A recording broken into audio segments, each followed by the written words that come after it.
the other quarterbacks who got drafted last month. Haskins is clearly taking the gig in Washington right now. We'll have to see what's going on with Daniel Jones. What do you think is going through Eli's mind right now, since obviously he might be in the role, if you will, of you coming up this year with Daniel Jones in the role of Eli to you, Kurt? What do you think about that? Well, I mean, first and foremost, knowing the person of Eli Manning, I think he welcomes the opportunity to tutor a young man that I got a chance to meet, just after the draft, and just seems like a quality young man. I think they're going to mesh really well, and I think Eli is going to accept the role of being able to teach and tutor or mentor, or whatever the word you want to use, Daniel Jones. I also think the beautiful part of what the Giants have done is they've come out and said, this is Eli's gig. We believe Eli can play, and we believe Eli's going to be here and play for another couple years, could be 3 years before Daniel Jones sees the field. And I think that helps alleviate some of that pressure that, I think Eli knows it's getting closer to the end, and, there is an end in sight. And the Giants have basically said, we are not looking to replace you. We are looking to get the guy to take over for you when you're done. And that's been the approach. Now, we all know in this business, just because that's the approach doesn't mean that's how it's going to play out. If Eli doesn't play well, if the team struggles, then they have that decision to make. But I at least think they've done it the right way and laid it out the right way, that that they don't have they're not in any hurry for Daniel Jones to see the field. They just want the next Eli Manning when that time comes to an end. And I think Eli's going to handle it with nothing but class. And he's going to be great for Daniel Jones because of his demeanor and the way that he's handled New York, that I think he's going to be able to help Daniel a lot, both on the field and how to handle all the craziness of New York off the field. Well, I mean, and if I'm making analogies here that might be still clumsy, what might be more, I guess, appropriate of an analogy with what happened with you and Eli is what's going on with Flacco in Denver with Drew Lock. And by that I mean, obviously, Drew Lock is not a first overall selection being brought in like Eli was acquired for, if you want to be technical about it, for Phillip Rivers. But you are in the role of Flacco, as you are a guy who won a Super Bowl in a spot, Super Bowl MVP as well in that spot, looking to get a second spark on a career here. And so I'm wondering what you think of Flacco now being in Denver after what happened to him in Baltimore. What do you think of his statement saying that he really, it's not part of his role to mentor Drew Lock, Kurt?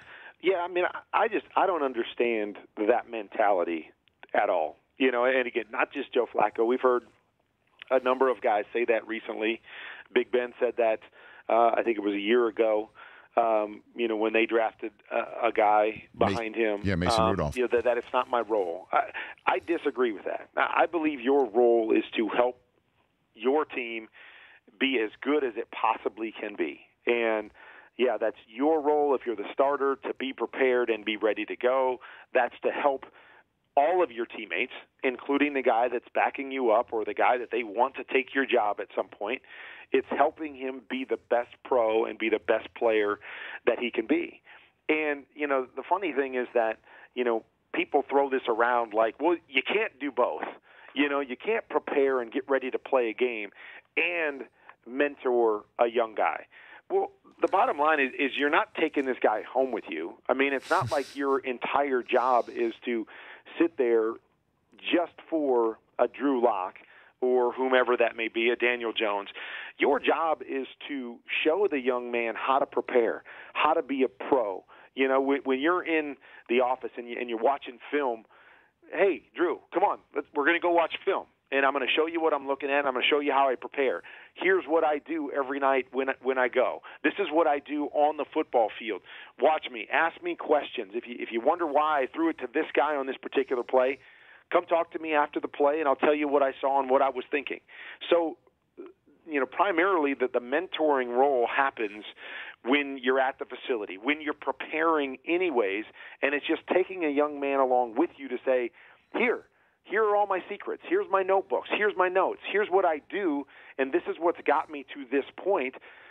And I don't know if all this will work for you, but I want to show you how I do it and how it's worked for me and how I've gotten to the point where I've won a Super Bowl. Take what you can. And then if there's other questions you have or anything else that you want to glean from me, just ask.